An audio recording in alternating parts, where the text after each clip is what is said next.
yaaddu seete yeroo hedduun si yaada. Har'a qofaaf miti boriifan si barbaada.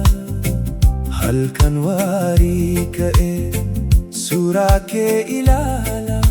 Ija kee arguun hawwee naaf kottuu hadara.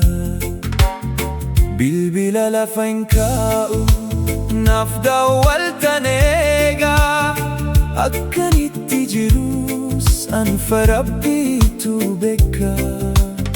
Har'a si dabuuf bira sin eegaa guyyaan jira. Eessa jirta jedheen sin barbaachis firaaf hallagaan. Na aman hin dhufta abdiinan si eega. Akka si jaaladhus onneen keetu beeka.